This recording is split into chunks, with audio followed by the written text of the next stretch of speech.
ইনশাআল্লাহ, বলেন জোরে ইনশাআল্লাহ। তো আতা ইবনে আবি রবাহ বলতেছেন তুমি বরং এই দোয়া করো যে আল্লাহ আমি তোমাকে মহব্বত করি। তো দাসী বলতেছে, দাসীর জবাব শুনেন, দাসী বলতেছে শোনেন, আপনি তো বলছেন যে আমি আল্লাহকে মহব্বত করি, আমি আল্লাহকে মহব্বত করতে পারি নাই। কেন? আমি মানুষ, আমি বান্দা, আমার দিল এতটুকু, আর আমার আল্লাহ বিশাল, আল্লাহর দয়াও বিশাল। আল্লাহর ভালোবাসার কাছে আমি বান্দির ভালোবাসা তো একদমই ছাই, এটা কিচ্ছু না। তা আমি আমার এতটুকু ভালোবাসা দিয়ে আল্লাহর কাছে চাইলে আল্লাহ এতটুকুই দিবে, আর আল্লাহর ভালোবাসার বিনিময়ে চাইলে আল্লাহ তার ভালোবাসার সমান জিনিস দিবে। আচ্ছা তুমি যে বললা আল্লাহ তোমাকে ভালোবাসে, এটার প্রমাণ কি? এবার দাসীকে আতা ইবনে আবি রবাহ রাহমাতুল্লাহ আলাইহি বলতেছেন তুমি যে বললা আল্লাহ তুমি আমাকে ভালোবাসে, উসিলায় দাও, তোমাকে যে তোমার আল্লাহ ভালোবাসে এটার প্রমাণ কি? বলছে আল্লাহ তোমাকে ভালোবাসে। আচ্ছা আপনারা কি বলতে পারবেন যে আল্লাহ আপনাদেরকে ভালোবাসে? কথা কয় না। আমরা কি আল্লাহকে ভালোবাসি? দেখেন কথা দুইটা, একটা আমি আল্লাহকে ভালোবাসি আর একটা আল্লাহ আমাকে ভালোবাসে। আল্লাহ পাক এই ব্যাপারে সাহাবীদের ব্যাপারে বলেছেন রাদিয়াল্লাহু আনহুম ওয়া রাদু আন।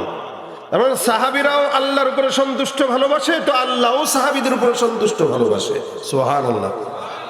আমরা কি আল্লাহর উপরে সন্তুষ্ট? বলেন, বুঝে বলেন, বুঝে বলেন সন্তুষ্ট কিনা। এটা আপনাদের কাছে বাহ্যিকভাবে মনে হবে এটা কি বলবো জবাব। আমরা আল্লাহ পাকের উপরে সন্তুষ্ট না। কেন সন্তুষ্ট না? যদি সন্তুষ্ট থাকতাম, ব্যবসার ভিতরে একটু ঝামেলা হয়ে গেলে দূর আল্লাহ খালি আমারই দেখছে, একটু বিপদে পড়লে আরে কেন এই বিপদে আল্লাহ আমারে ফেলাইলো, আল্লাহ বুঝি খালি আমাকেই দেখলো, আর নিয়ামত পাইলে আয় এটা তো আমার সফলতা। মানে নিয়ামত পাইলে খুশি হয় আর মুসিবত পাইলে আল্লাহর উপর দোষ চাপায় দেয়। এটা আল্লাহ পাকের উপরে সন্তুষ্টি না। সন্তুষ্টি হলো ওইটা, বিপদে পড়লেও আলহামদুলিল্লাহ, নিয়ামত পাইলে তো আরো বেশি আলহামদুলিল্লাহ, এটা হলো সন্তুষ্টি। আতা ইবনে আবি রবাহের দাসী বলতেছেন শুনেন হুজুর, আল্লাহ যে আমাকে মহব্বত করে এটার আলামত আমার কাছে আছে। বলে কি আলামত? এই যে গভীর রাত তাকায় দেখেন, ডানে বামে সামনে পিছনে কত হাজার মানুষ বসবাস করতেছে, একটা ঘরেও কোনো মানুষের লাইট জ্বালানো না, বাতি জ্বালানো না, মানে সব ঘুমে। আল্লাহ ওই আশেপাশের মানুষের কাছ থেকে আমার মতো দুর্বল একটা বান্দিকে আল্লাহ ঘুম থেকে জাগাইলেন, ওযু করাইলেন, যায় নামাজ বিছায় দিলেন, তাহাজ্জুদের নামাজে সিজদায় তার কদমে ফেলায় দিলেন। যদি মহব্বতই না করতেন এই গভীর রাতে আল্লাহ পাক আমার মতো নাখান্দা বান্দিকে ডেকে তার কদমে সিজদায় করাইতে পারতেন না। আল্লাহ মহব্বত করেন বলেই সিজদায় ফেলাইছেন, আল্লাহ মহব্বত করেন বলেই আপনাকে এই দিনে মজমায় আনছেন। আমার মতো একটা নাখান্দাকে ঢাকার থেকে কান ধইরা এই 400 কিলোমিটার দূরে আপনাদের সামনে বসাইছেন। এটা আপনার আমার কর্তৃত্ব না, এটা আল্লাহ পাকের দয়া। কথা কয় না? কার দয়া? জোরে বলেন আল্লাহু আকবার। তুমি পারো করতে মোচন অভাব দুঃখী লোকের, তুমি পরম মুক্তিদাতা মালিকে জগতের, তোমার কাছে চাই যে পানা, তোমার কাছে চাই যে পানা, আমরা প্রতিদিন তোমার দয়ায় পূর্ণ আমার সারা নিশিদিন। আল্লাহ তুমি দয়ার সাগর, একসাথে আল্লাহ তুমি দয়ার সাগর, রহমানুর রহিম, তোমার দয়ায় পূর্ণ আমার সারা নিশিদিন। দয়াটা কার? আল্লাহ। আল্লাহ দয়া করে আনছেন, বলেন আলহামদুলিল্লাহ। ভাইরা আমার, আল্লাহ পাক আমাদেরকে দয়া করে মুসলমান বানিয়েছেন। ইসলাম আমাদের ধর্ম এবং আল্লাহ পাকের কাছে মনোনীত। আমি আপনাদেরকে প্রশ্ন করি, যেহেতু মুসলমান আপনারা এখানে সবাই, বলেন ইসলামের মৌলিক ভিত্তি কয়টি?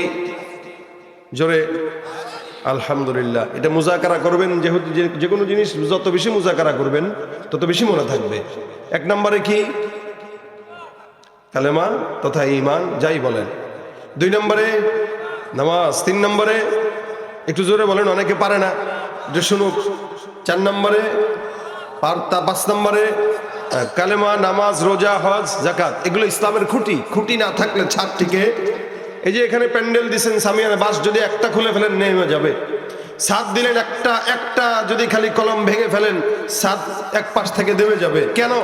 খুঁটি নাই তো ছাদও টিকবে না। ঠিক তেমনি ভাবে প্রত্যেকটা মুসলমানের খুঁটি এই পাঁচটির যে কোনো একটা যদি না থাকে তার ইমানের ছাদও টিকবে না, ইসলামের খুঁটিও টিকবে না। এটা ভিত্তি মূল। এক নম্বরে ইমান।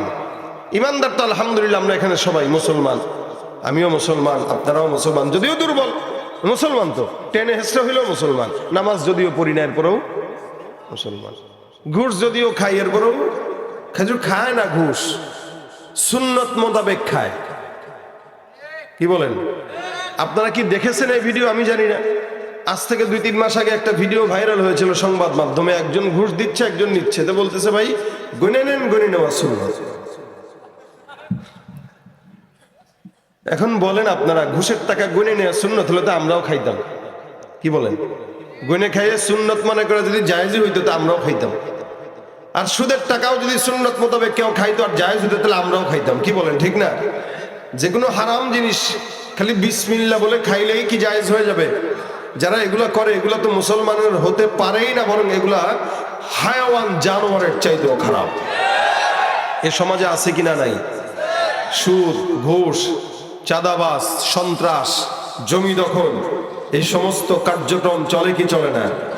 যারা করে এরা কি মুসলমান না বেঈমান? শুধু বেঈমান না, এগুলো হায়াওয়ান জানোয়ারের চাইতেও খারাপ। ঠিক কিনা বলেন? হ্যাঁ, আল্লাহ পাক বলেন বান্দা এমন একটা ইবাদত আছে যে ইবাদতটা ইসলামের অন্যতম খুঁটি, 2 নম্বর ইমানের পরে সবচাইতে বেশি গুরুত্বপূর্ণ যেটা, এটা কি? সালাত। আল্লাহ বলেন কোন বান্দা যদি সালাত ঠিক মতো আদায় করে, ইন্নাস সালাতা তানহা আনিল ফাহশাই ওয়াল মুনকার, আল্লাহ পাক ওই বান্দার সমস্ত গুনাহ থেকে বান্দাকে হেফাজত করবে। নামাজ ছোট মনে করেন না। আমাদের দেশে নামাজি বান্দা পাওয়া যায় না, খুঁজে যায়, এই কারণে অপরাধ বেশি। এখন বলবেন কই নামাজি তো আছে, নাই।